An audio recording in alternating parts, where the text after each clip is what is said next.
This is Wolfram, and you're probably wondering, why are we mentioning this random villain from My Hero Academia Movie 1? Well, you see, it was a long while ago, and a lot of people do forget the My Hero Academia movies, but this guy nearly beat All Might, and his quirk allows him to pretty much have a complete and utter control of metal, making him pretty much the equivalent of My Hero Academia's Magneto. But I suppose he is a little different because Magneto controls like the electromagnetic fields, right? Like the magnetic field that is around the metal, whereas Wolfram himself is just controlling the metal. And I feel like Magneto is actually more broken, even though I think you would assume that just controlling the metal itself is more broken for Wolfram. And ultimately, by the end of the movie, we see that Wolfram has a device that pretty much amps him up full of Trigger, which in My Hero Academia is a quirk enhancing drug that people can take to really just go insanely crazy with their quirks and power up to a massive degree. We do see it used very much in My Hero Academia Movie 3, and that's something that I do want to talk about because in this video we're putting all the My Hero Academia movie villains against each other. Now, I recently rewatched all 3 My Hero Academia movies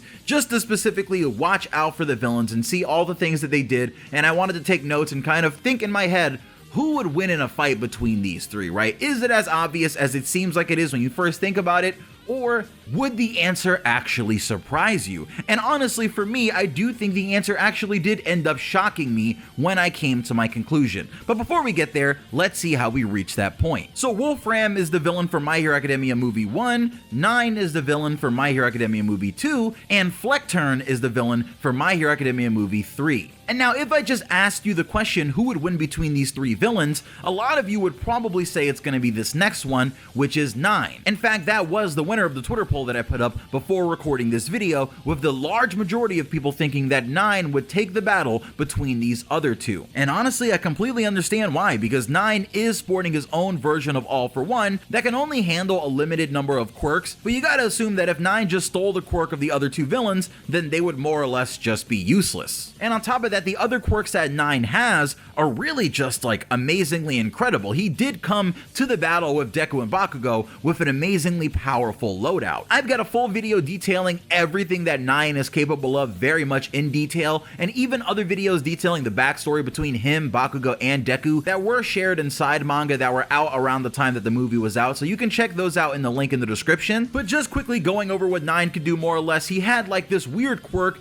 that was like 2 twin kind of dragons or sharks that would extend out of his body. He also had an amazingly durable shield that he could like layer on multiple times to make it extremely difficult for them to break through it once he got multiple layers in that shield. He also had the ability to look at a person and see what their quirk was and what his weaknesses and strengths are. His original quirk allowed him to just pretty much all out control lightning, and I believe he had some sort of projectile or something, but 9 did again have a really dominating kit, and I understand why, again, the person that has multiple quirks here is the favorite of the community as far as who's most likely to win this battle. But recall that 9 himself does have a pretty flat out weakness in the fact that 9 can't really use his quirk repeatedly without taking damage to his body and then more or less shortening his lifespan. And at the very end of the movie, we do see 9 go completely all out because the thing that's going to heal his body is right in front of him, so he's like, okay, I'll throw my lifespan away right now since I can go heal myself in a couple minutes when I beat these 2 UA brats. But 9's big weakness again is that he can't use his quirks too many times in a row. And the big weakness of the 3rd movie villain is that he's never been held by his parents. Aw, that's sad. Deku's never been held by his dad either, but it's okay. So movie 3 villain Flect Turn is a character who has a quirk that pretty much allows him to just reflect anything and everything, even just slow physical human contact. Now that kind of just sounds like My Hero Academia's version of Gojo's Limitless, and it's almost as broken as it sounds. He really just deflects and reflects everything that comes at him. So if Endeavor were to shoot fire at him, or anything were to happen to him, pretty much anything that was going to get sent his way, he can send back to the original person that sent it at him. And we see him use this to very strong effect against Deku, who tried to use pretty much every various form of attack that he knows of, right, to try to get Flect Turn down. He uses Air Force and that's reflected, he uses straight up power and that's all deflected, and it's not until Deku literally powers up to 100% and does something so crazy that it looks like he bends space and time itself that he finally gets through Flect Turn's Reflect quirk. But it took an unseen barrage of 100% punches to finally get Deku to that point, right? Deku hit so many times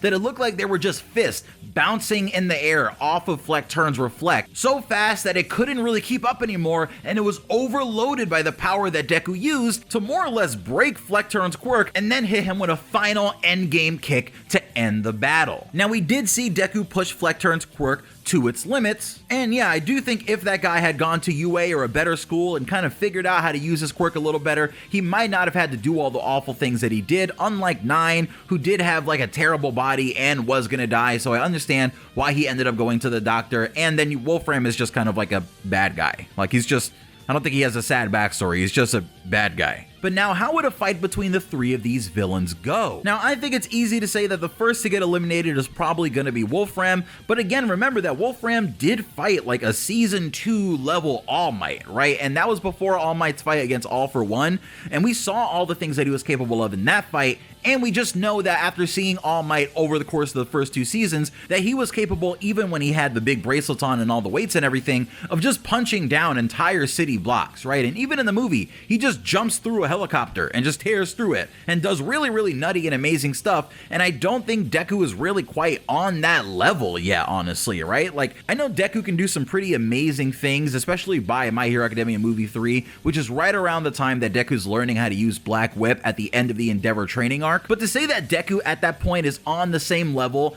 as the All Might that we saw in Season 2, I feel like is stretching it a little bit, right? I feel like that's a little bit of a stretch. Deku's not quite there yet. And also, you have to consider that both 9 and Flect Turn use metal as part of their kit, right? Like, Flect Turn is completely surrounded by these little mirrors that are connected by like metal tentacles that sit behind his back, and 9's whole life support system and everything on his body is more or less made of metal outside of his regular human, you know, flesh and blood. So I do think Wolfram would be a pain for both 9 and Flect Turn for a bit, but eventually I do see the 2 of them, maybe even working together to get the job done, taking Wolfram out. I don't think he's going to survive to the very end of the fight, which brings it to a battle between 9 and Flect Turn. And now a lot of people on my Twitter replies are telling me, hey, the easy solution here is 9 is just going to take Flect Turn's quirk and it's GG. But how is 9 going to do that, considering you need physical contact to use All for One on a person? We know that throughout the series,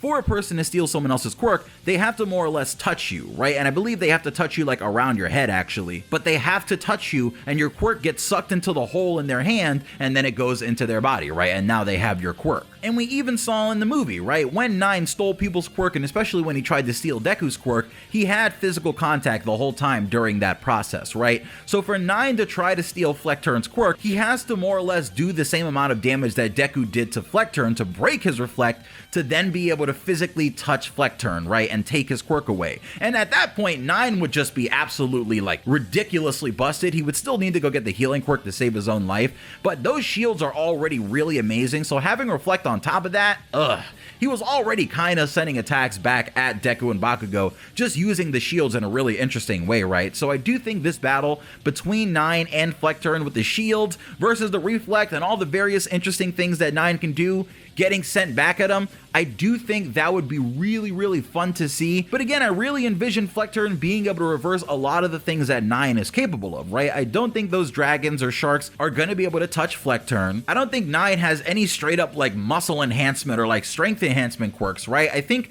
he did get the same quirk surgery as Shigaraki, but I don't think he's anywhere near like All Might level in strength, because they were kind of just tossing him around once they actually got through his shield, and that is why he needed a shield in the first place, I suppose.